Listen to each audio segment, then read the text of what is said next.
Santiago, siervo de Dios y del Señor Jesucristo, a las 12 tribus que están en la dispersión. Salud. Con estas palabras comienza una de las cartas más prácticas y directas de toda la Biblia. Santiago no se presenta alardeando de ser el hermano de Jesús. Imagínate tener esa credencial. No, él elige el título de siervo, de esclavo. Su humildad es la primera lección. ¿Y a quién le escribe?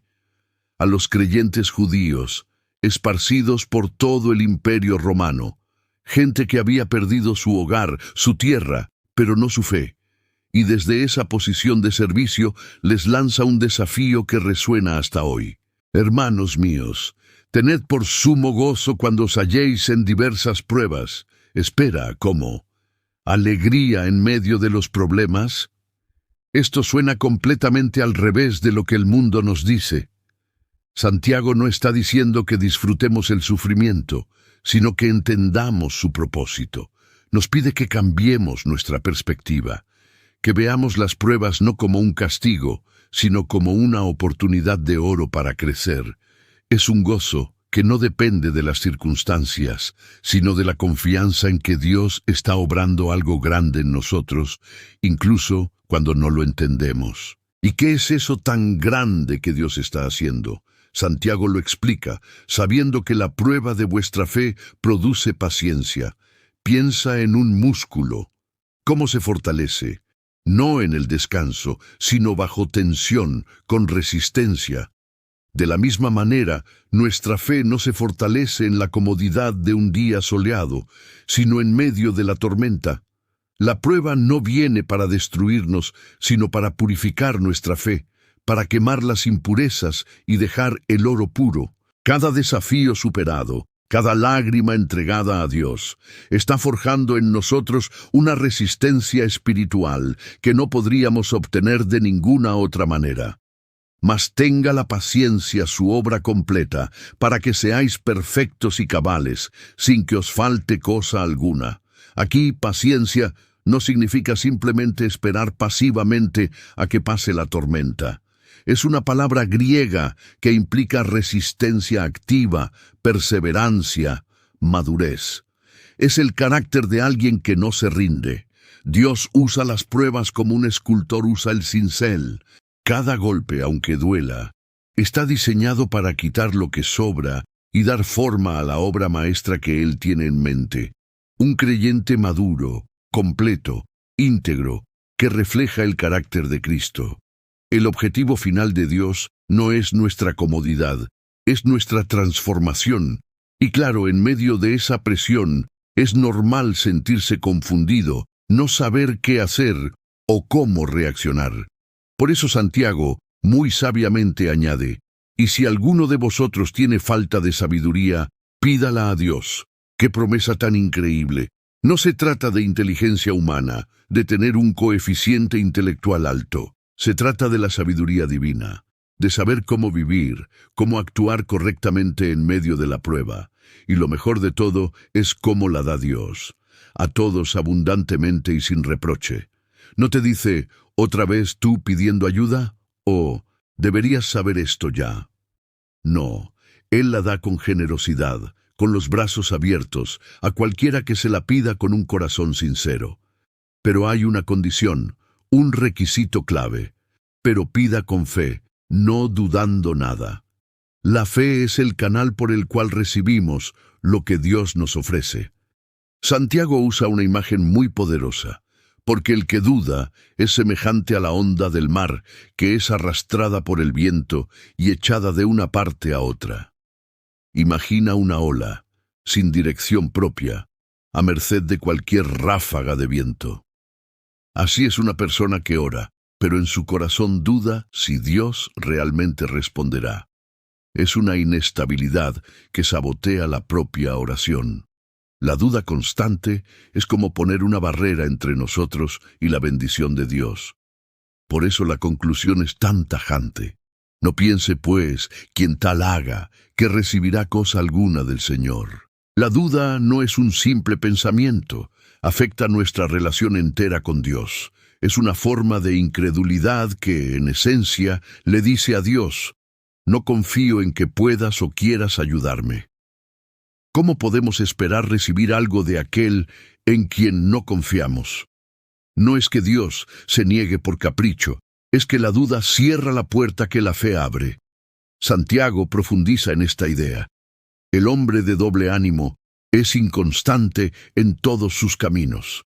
El doble ánimo es intentar vivir con un pie en el reino de Dios y otro en el mundo.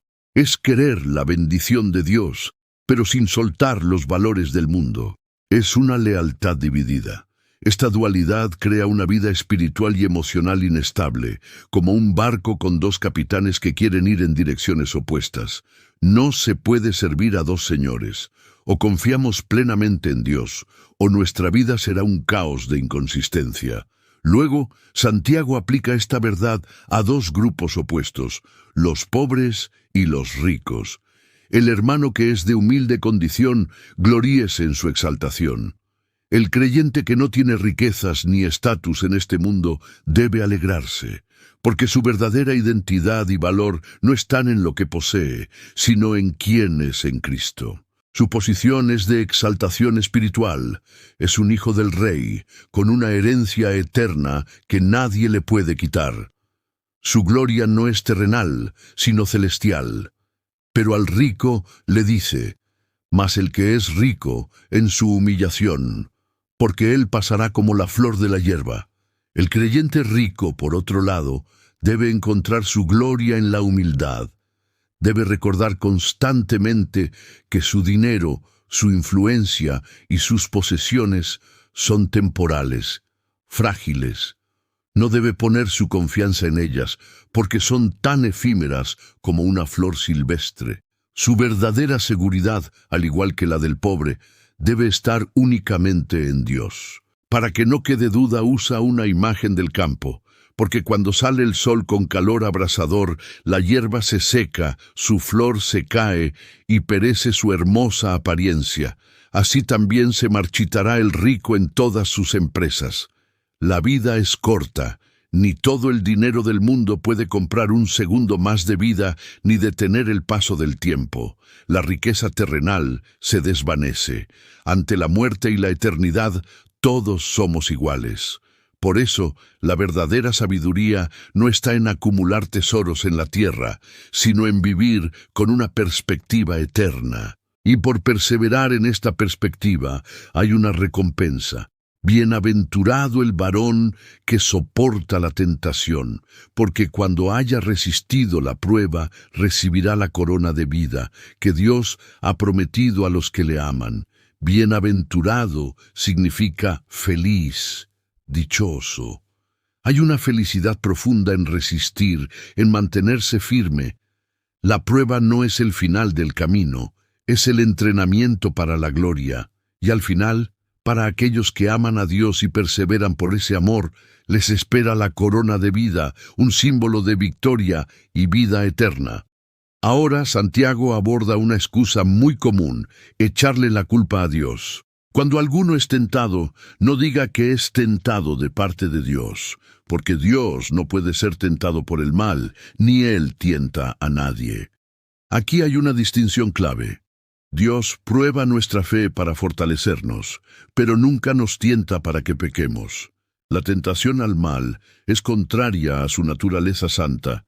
Él es luz, y en Él no hay ningunas tinieblas. Culpar a Dios por nuestras malas decisiones es un engaño terrible. Entonces, ¿de dónde viene la tentación?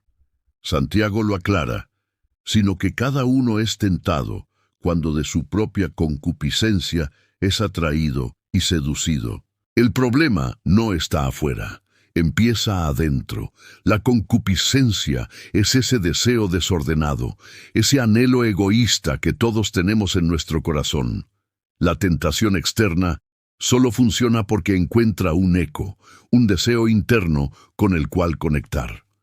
Somos como peces atraídos por una carnada, porque apela a nuestro propio apetito. El origen del pecado está en nuestro propio corazón. Y Santiago describe el proceso fatal. Entonces la concupiscencia, después que ha concebido, da a luz el pecado, y el pecado, siendo consumado, da a luz la muerte.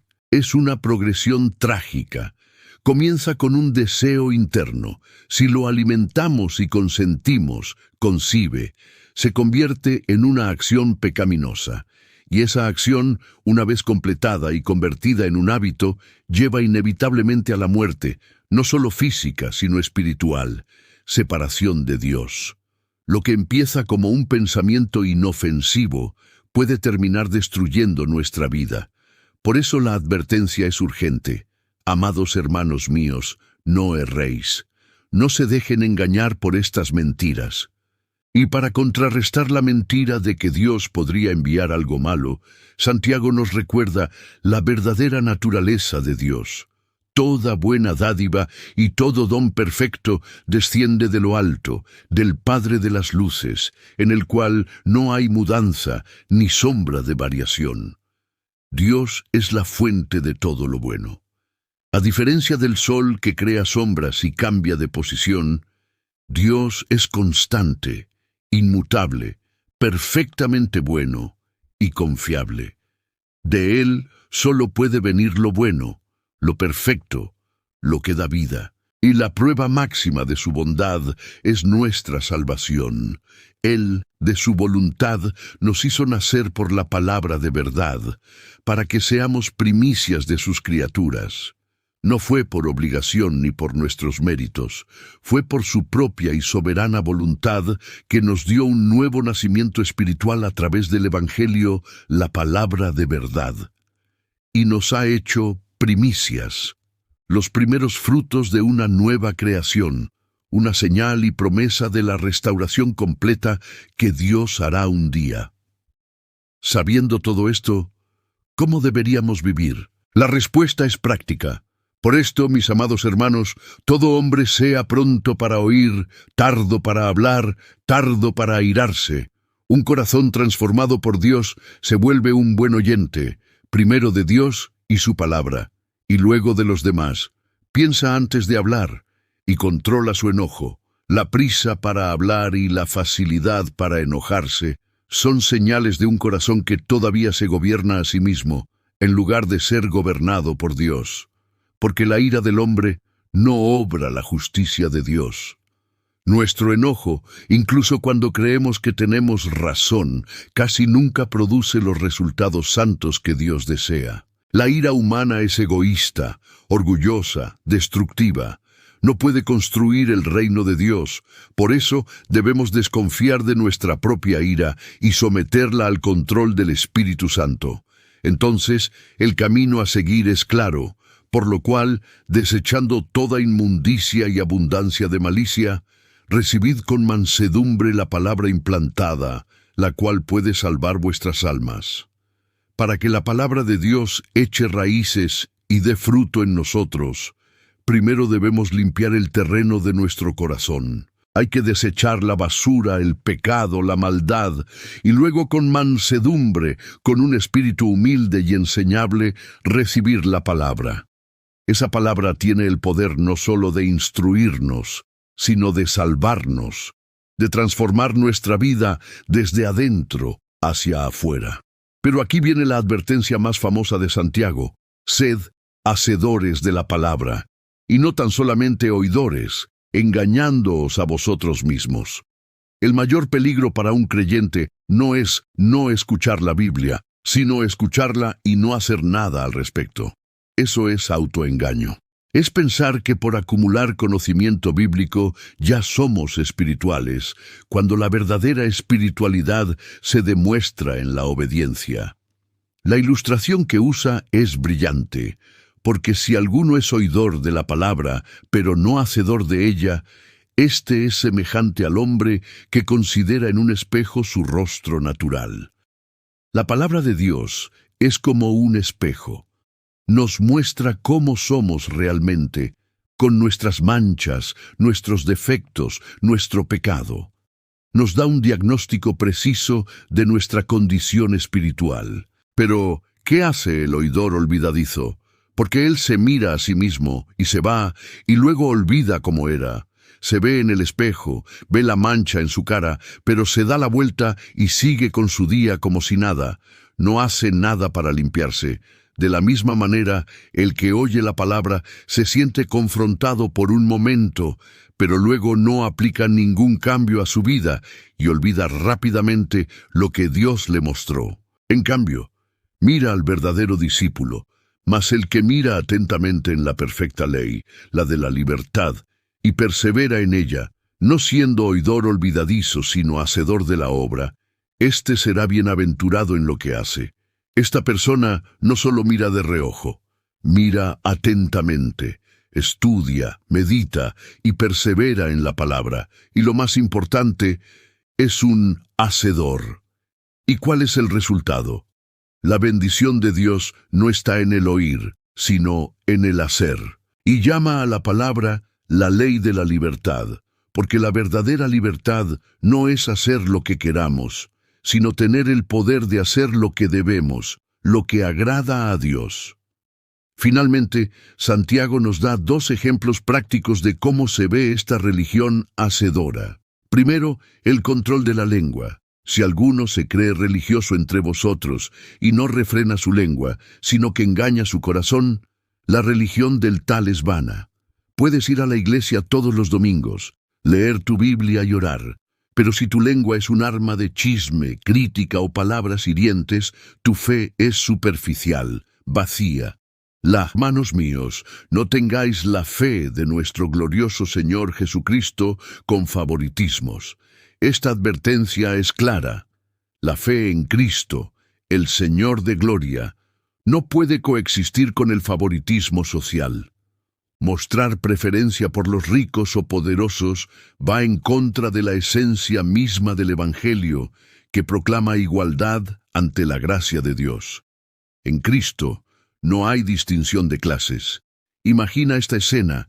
Entra en tu congregación un hombre con un anillo de oro y ropa espléndida. Al mismo tiempo entra un pobre con un vestido andrajoso. Si miras con admiración al que viste bien y le dices, siéntate tú aquí en un buen lugar, y al pobre le dices, tú quédate allí de pie, o siéntate aquí debajo de mi estrado. ¿Qué estáis haciendo? Estáis discriminando entre vosotros y os convertís en jueces con malos pensamientos. Santiago está describiendo una situación real en las asambleas cristianas. Esa tendencia a honrar a los ricos por su apariencia y a marginar a los pobres. Este comportamiento no es neutral. Es un juicio sesgado que revela un corazón alineado con los valores del mundo, no con los del reino de Dios. Pensemos en esto.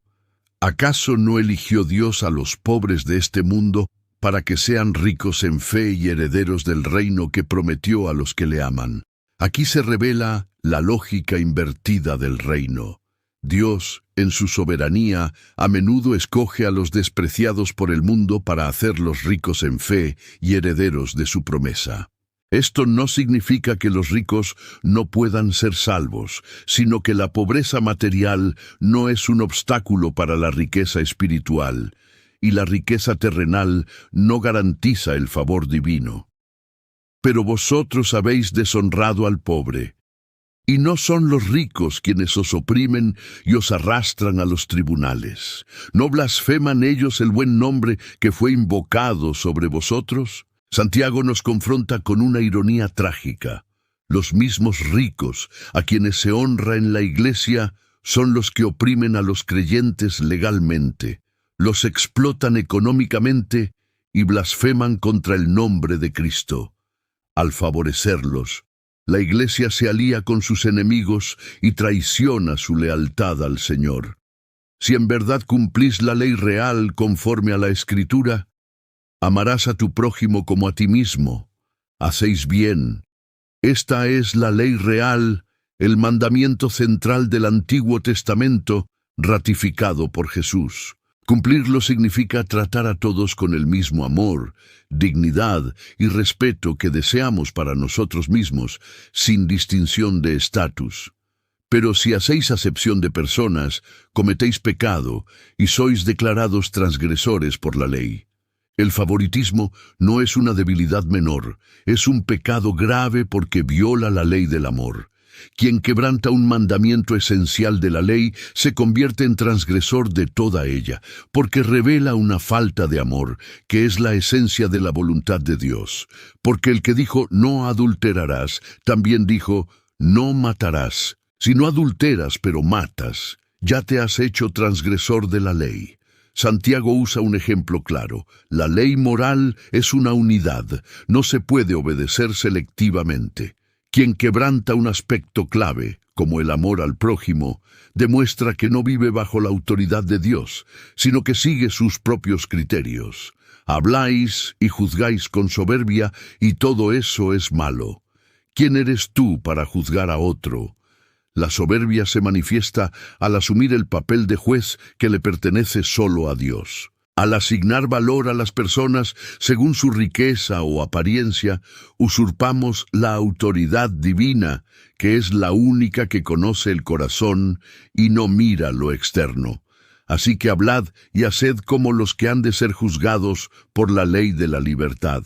Los creyentes debemos vivir conscientes de que seremos juzgados, pero no bajo una ley de condenación, sino bajo la ley de la libertad, el Evangelio que nos libera para amar y servir. Nuestras palabras y acciones deben reflejar esa libertad responsable, porque el juicio será sin misericordia para el que no mostró misericordia, pero la misericordia triunfa sobre el juicio. Esto no enseña salvación por obras, sino que la fe genuina se manifiesta en compasión. Quien no muestra misericordia revela que no ha interiorizado la gracia recibida.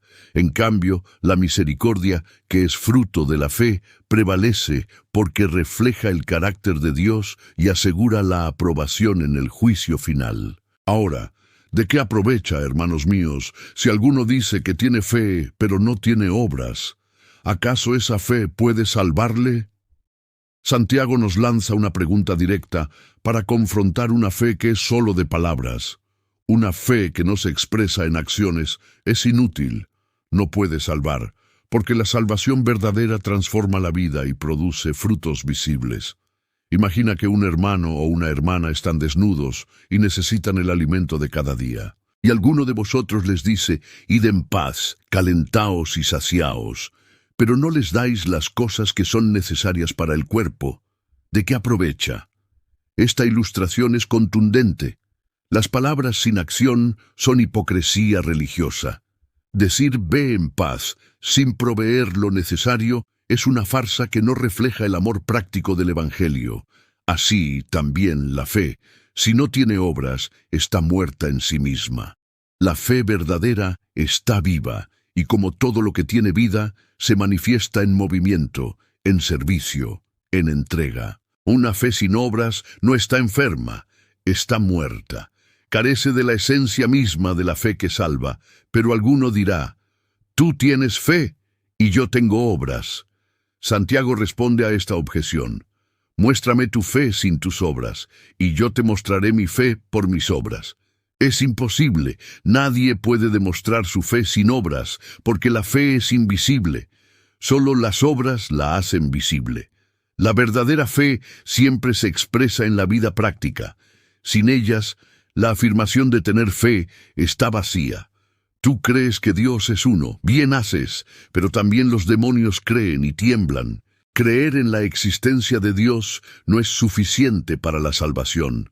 Incluso los demonios tienen una fe teológicamente correcta, pero su creencia los llena de terror, no de amor, obediencia ni transformación. La fe que salva incluye confianza personal, entrega y frutos de arrepentimiento.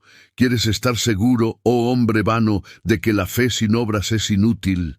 La palabra inútil o muerta subraya la futilidad de una fe que no cambia la vida. Santiago nos desafía a examinar la autenticidad de nuestra propia fe, porque una fe sin obras es una ilusión espiritual. ¿No fue justificado por las obras Abraham nuestro padre, cuando ofreció a su hijo Isaac sobre el altar? Aquí Santiago no contradice a Pablo, sino que lo complementa.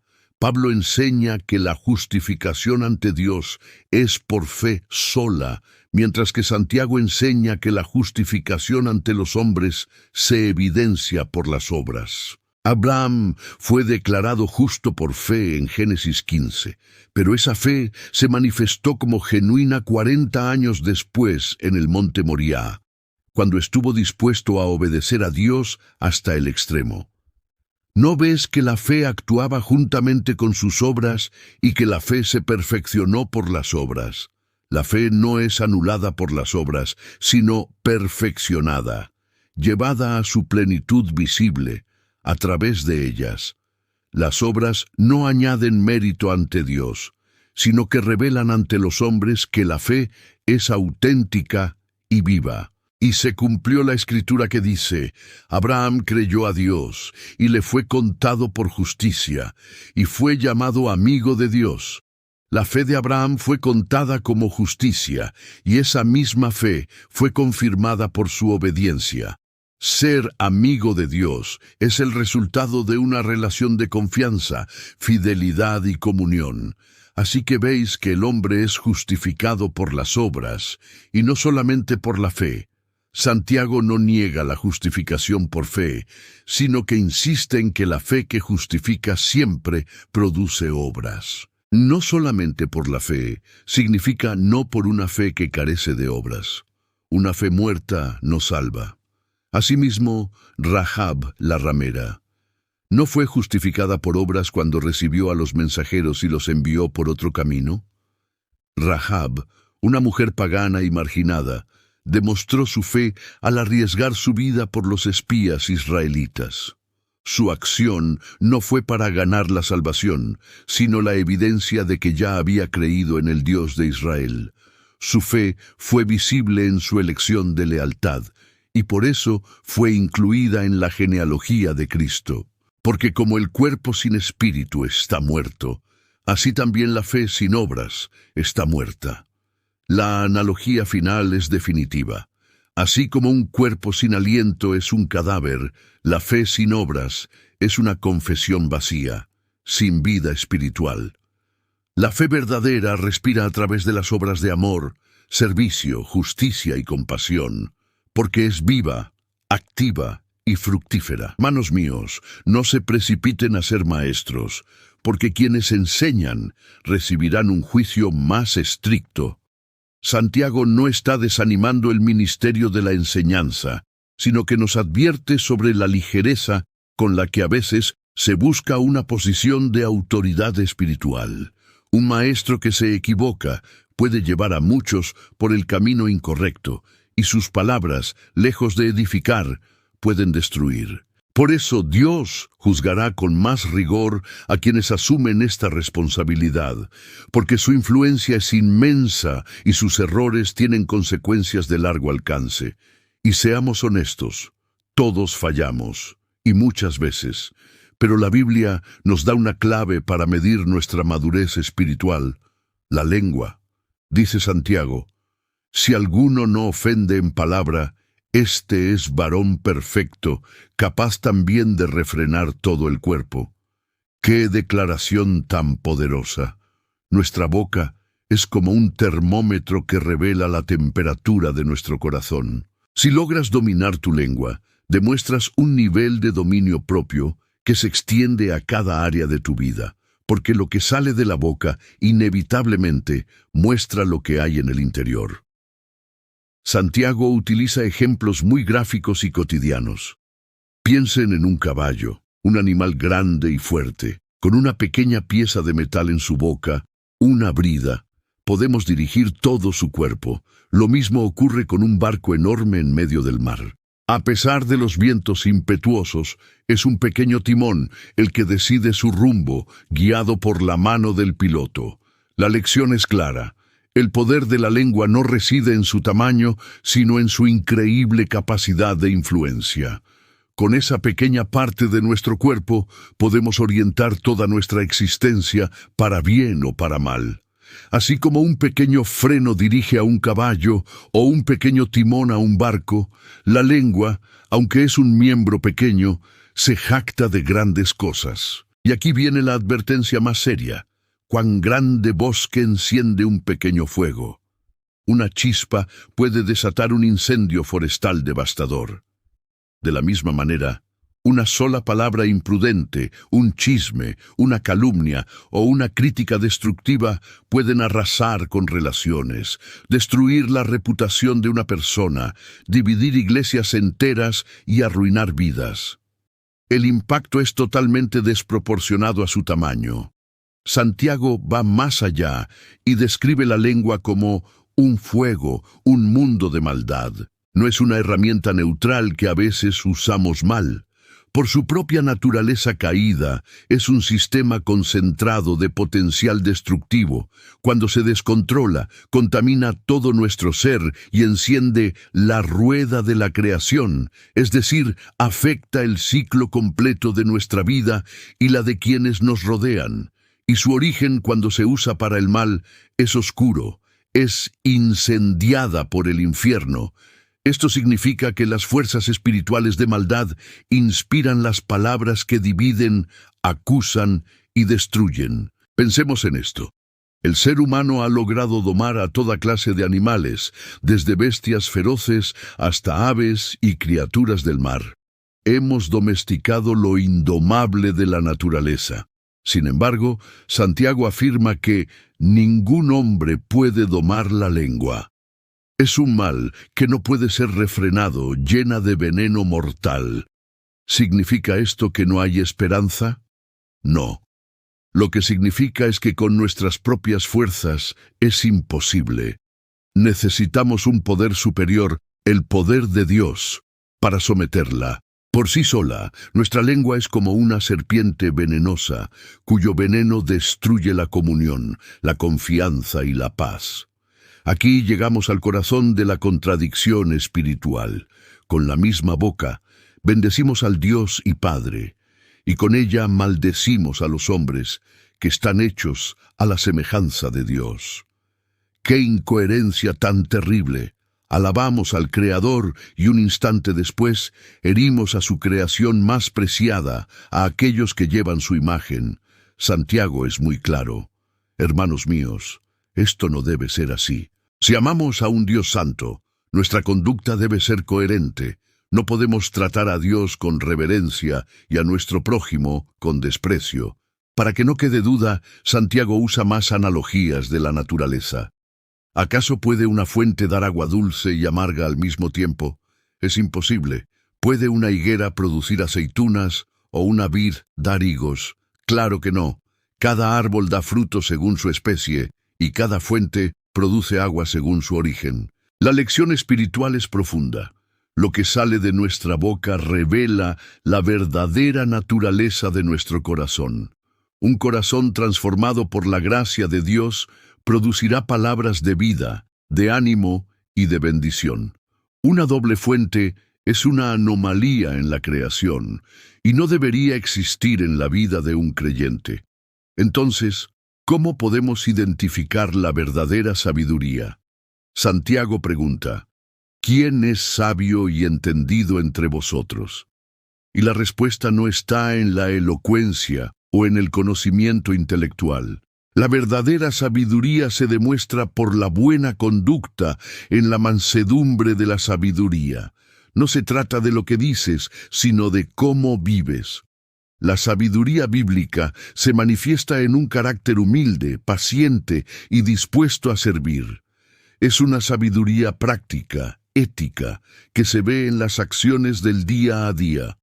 Por otro lado, Santiago nos advierte sobre una falsa sabiduría. Si tenéis en vuestro corazón celos amargos y contención, no os jactéis ni mintáis contra la verdad. Si tu supuesta sabiduría se basa en la envidia, en la ambición personal o en la rivalidad, no viene de Dios. Presumir de esa sabiduría es, en realidad, vivir una mentira que contradice el Evangelio, el cual exalta la humildad, el amor y la unidad por encima de todo. Esta falsa sabiduría tiene tres características muy claras. Es terrenal, animal y diabólica. Es terrenal, porque se enfoca únicamente en lo material, en lo temporal, en ganar estatus en este mundo. Es animal o carnal, porque es guiada por nuestros instintos más bajos y egoístas, no por la dirección del Espíritu Santo. Y es diabólica, porque su fuente es el enemigo de Dios, cuya principal obra es sembrar división, conflicto y destrucción. Las consecuencias de esta falsa sabiduría son desastrosas, porque donde hay celos y contención, allí hay desorden y toda obra perversa. La envidia y la ambición egoísta no construyen nada, solo generan caos. Dividen a las personas, rompen relaciones y producen frutos de maldad. Una comunidad, una iglesia o una familia que permite que estas actitudes crezcan está demostrando que no se guía por el Espíritu de Dios, sino por principios mundanos y destructivos. Pero gracias a Dios existe otra sabiduría, la que es de lo alto. Esta sabiduría, que viene directamente de Dios, tiene un carácter completamente diferente. Santiago la describe con 7 cualidades maravillosas. Primero, es pura, es decir, moralmente íntegra, sin motivos ocultos. Después, es pacífica, buscando activamente la armonía y la reconciliación. Es amable, mostrando bondad y consideración en el trato con los demás. Es benigna, dispuesta a ceder, a ser flexible y comprensiva. Está llena de misericordia y de buenos frutos, demostrando compasión en la práctica y produciendo resultados visibles de justicia. Y finalmente, es auténtica, sin incertidumbre ni hipocresía, es decir, es genuina, sin dobleces ni fingimientos. Y aquí viene la conclusión gloriosa de este pasaje. Y el fruto de justicia se siembra en paz para aquellos que hacen la paz. La justicia, la rectitud que Dios desea ver en nosotros y en nuestras comunidades, no nace del conflicto, la crítica o la confrontación agresiva. Nace de un ambiente de paz. Los hacedores de paz son como agricultores espirituales. Ellos siembran activamente semillas de reconciliación y amor en un terreno pacífico, y de esa siembra brota una cosecha abundante de justicia que transforma vidas y sana comunidades. La paz no es simplemente la ausencia de conflicto, es una labor activa, un compromiso deliberado que produce los frutos más duraderos y hermosos del reino de Dios. ¿Dónde vienen las guerras y los pleitos entre vosotros? ¿No es de vuestras pasiones, las cuales combaten en vuestros miembros? Santiago identifica la raíz de los conflictos comunitarios. No son diferencias externas, sino deseos internos desordenados. Las pasiones son anhelos egoístas que luchan dentro del creyente y generan rivalidad, envidia y divisiones cuando no se rinden a Dios. Codiciáis y no tenéis, matáis y ardéis de envidia y no podéis alcanzar, combatís y guerreáis y no tenéis lo que deseáis porque no pedís. El apóstol describe una espiral destructiva. El deseo insatisfecho lleva a la envidia a la hostilidad y la hostilidad al conflicto. La solución no es suprimir el deseo, sino llevarlo a Dios en oración, pero muchos no lo hacen. Pedís y no recibís porque pedís mal, para gastar en vuestros placeres. Incluso cuando oran, lo hacen con motivos equivocados. Buscan satisfacción personal, no la gloria de Dios. La oración egoísta no es escuchada porque su propósito contradice la voluntad divina. Oh almas adúlteras, ¿no sabéis que la amistad del mundo es enemistad contra Dios? Cualquiera, pues, que quiera ser amigo del mundo, se constituye enemigo de Dios. La expresión almas adúlteras evoca la imagen del Antiguo Testamento. Israel como esposa infiel. Amar el mundo, sus valores, prioridades y sistema de orgullo, codicia y autosuficiencia, es traicionar al esposo divino. No se refiere a la creación, sino al orden caído que se opone a Dios. ¿O pensáis que vanamente dice la Escritura, El Espíritu que Él ha hecho morar en nosotros anhela celosamente. La Escritura, posiblemente aludiendo a pasajes como Éxodo 25, enseña que Dios, como esposo celoso, desea la fidelidad exclusiva de su pueblo. El Espíritu Santo, que habita en los creyentes, suscita un santo anhelo por pureza espiritual y lealtad total. Antes, Él da mayor gracia. Por esto dice, Dios resiste a los soberbios y da gracia a los humildes.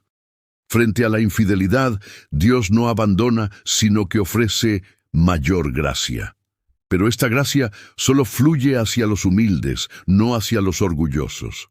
La humildad no es autoaversión, sino el reconocimiento de nuestra dependencia total de Dios. Someteos pues a Dios, resistid al diablo y huirá de vosotros. Esta es la respuesta práctica. Someterse a Dios implica rendir la voluntad, los deseos y las ambiciones a su autoridad. Resistir al diablo no es un acto mágico, sino una postura firme de rechazo a sus sugerencias, basada en la sumisión a Dios. La promesa es clara: el enemigo huye ante la fe activa. Acercaos a Dios, y Él se acercará a vosotros. Limpiaos las manos, pecadores, y vosotros, de doble ánimo, purificad vuestros corazones.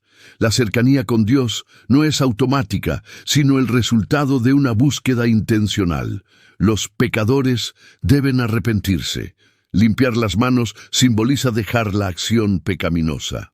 Y los de doble ánimo, que quieren a Dios y al mundo, deben purificar sus corazones, es decir, elegir una lealtad exclusiva. Afligíos y lamentad y llorad. Vuestra risa se convierta en llanto y vuestro gozo en tristeza. Esta exhortación no promueve una tristeza perpetua, sino un duelo genuino por el pecado. La risa y el gozo a los que se refiere son la frivolidad y la autosuficiencia de quienes viven como si Dios no importara. El arrepentimiento verdadero incluye dolor por la ofensa hecha a Dios. Humillaos delante del Señor, y Él os exaltará. La humillación no es autohumillación, sino permitir que Dios revele la verdadera condición del corazón. La promesa de exaltación no es inmediata, ni necesariamente terrenal, sino que pertenece al tiempo y al propósito de Dios, quien levanta a los humildes en su reino. Hermanos, no murmuréis los unos de los otros. El que murmura contra su hermano y juzga a su hermano, murmura de la ley y juzga a la ley. Pero si tú juzgas a la ley, no eres hacedor de la ley, sino juez. La murmuración, el chisme, la crítica destructiva, no es un pecado menor. Al juzgar a un hermano, se asume el papel de juez que pertenece solo a Dios.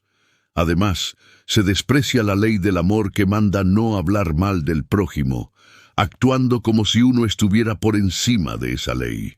Uno solo es el dador de la ley, que puede salvar y perder. ¿Quién eres tú para juzgar a otro? Solo Dios tiene la autoridad para juzgar, porque conoce el corazón y tiene poder sobre la vida y la muerte. El creyente no debe usurpar ese rol, sino confiar en la justicia soberana de Dios. Ahora bien, vosotros que decís, hoy o mañana iremos a tal ciudad, y estaremos allí un año, y haremos negocio, y ganaremos, aún vosotros no sabéis lo que será vuestra vida mañana. Porque solo sois un vapor que aparece por un poco de tiempo, y luego se desvanece. Santiago confronta la autosuficiencia de los planes humanos. Al hablar del futuro como si estuviera bajo nuestro control absoluto, ignoramos la fragilidad humana. Somos como un vapor y la soberanía de Dios. La vida es efímera y todo plan debe reconocer esa dependencia. En lugar de lo cual deberíais decir, si el Señor quiere, viviremos y haremos esto o aquello. Esta no es una fórmula mágica, sino una actitud de humildad y reconocimiento de la providencia divina. Incluir, si el Señor quiere, no es fatalismo, sino fe activa que somete nuestros planes a la voluntad de Dios. Pero ahora os gloriáis en vuestras jactancias. Toda gloria tal como esta es mala. La jactancia en los propios planes, sin reconocer a Dios, es pecado.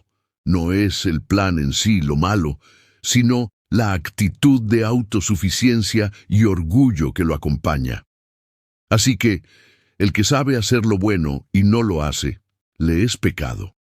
El pecado no es solo cometer el mal, sino también omitir el bien. La inacción moral, saber lo correcto y no hacerlo, es tan culpable como la acción malvada, porque revela indiferencia ante la voluntad de Dios y las necesidades del prójimo. Somos ahora ricos, llorad aullando por vuestras miserias que os vendrán. Este versículo no es una amenaza vacía, sino una advertencia solemne para aquellos que han puesto su confianza en las riquezas y no en Dios.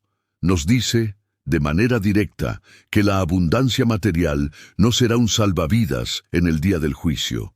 Lo que hoy parece una fortaleza inquebrantable, mañana será motivo de llanto y desesperación.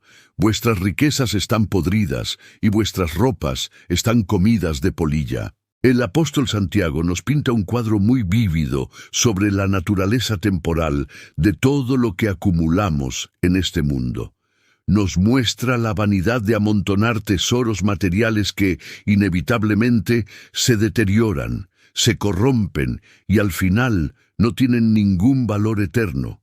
Piénsalo, ¿de qué sirve tener armarios llenos si la polilla los devora? ¿O bodegas repletas si todo se pudre? Vuestro oro y plata están corrompidos de orín, y su orín os será testimonio, y comerá del todo vuestras carnes como fuego.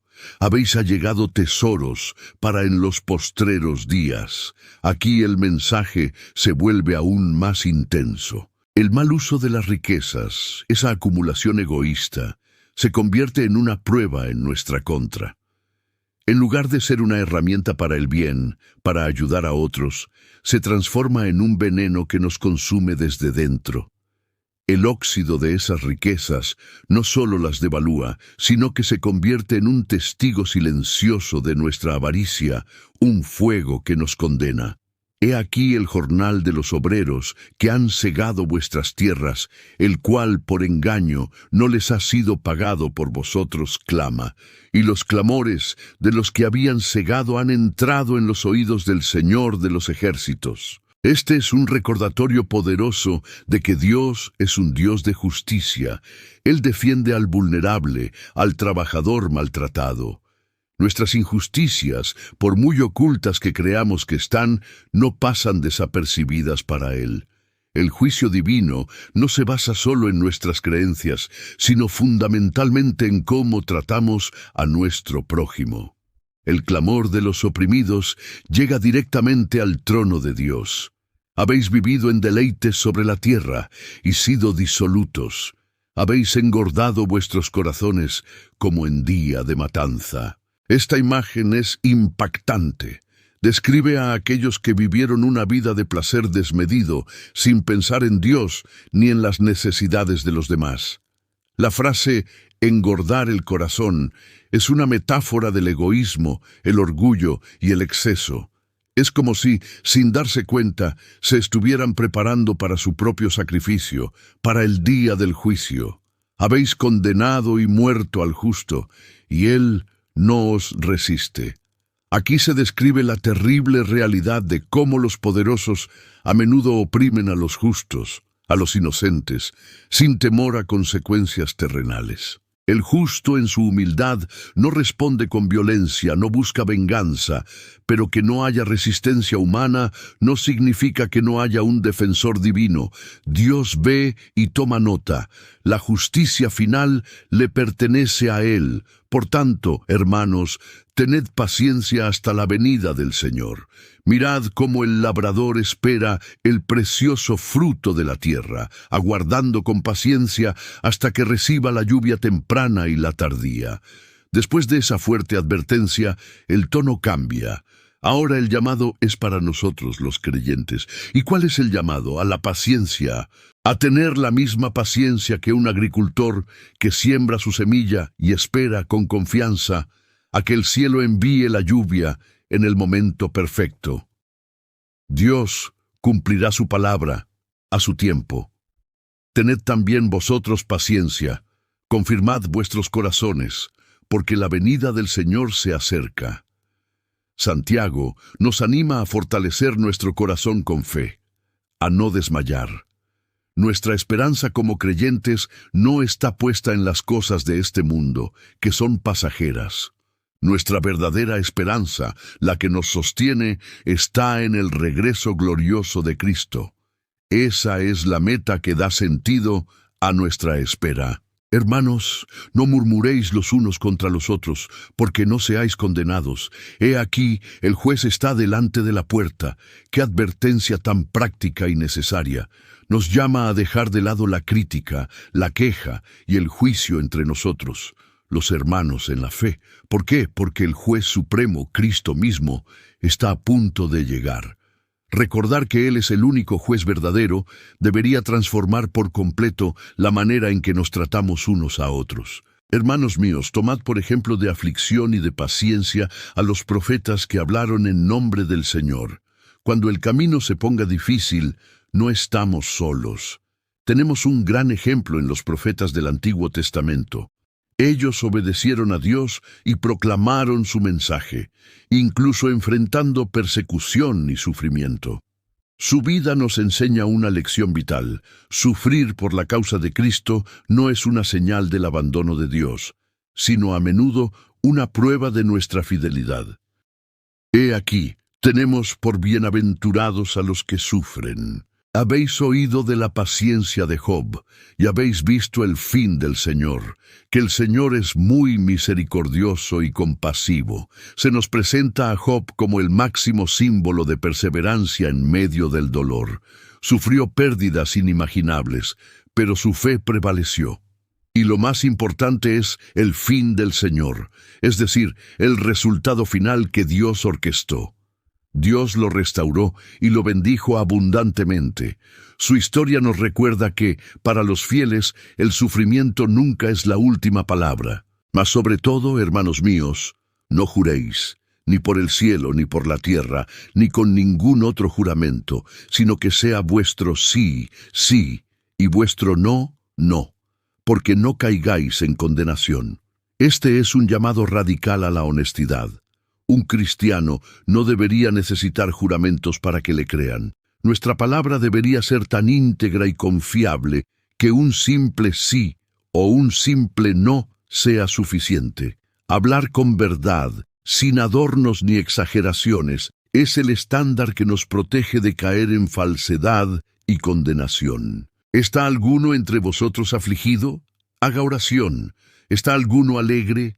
Cante salmos. Santiago nos ofrece una guía espiritual para cada circunstancia de la vida. Es maravillosamente simple y profunda.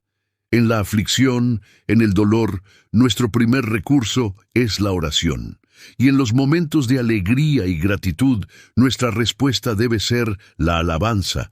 En todo tiempo, la solución es acudir a Dios, conectarnos con Él. ¿Está alguno enfermo entre vosotros? Llame a los ancianos de la iglesia y oren por él, ungiéndole con aceite en el nombre del Señor. Aquí se nos enseña el valor incalculable de la comunidad de fe. Cuando alguien está enfermo, no debe aislarse. El llamado es a buscar el apoyo espiritual de los líderes de la iglesia. La oración comunitaria y la intercesión son poderosas. El aceite, en este contexto, es un símbolo de consagración, del cuidado de Dios y de la presencia del Espíritu Santo. Y la oración de fe salvará al enfermo, y el Señor lo levantará, y si hubiere cometido pecados, le serán perdonados.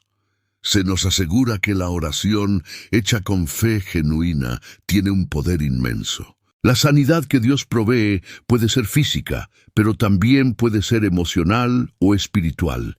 La respuesta a la oración no solo trae restauración al cuerpo, sino que también abre la puerta al perdón de los pecados, sanando el alma.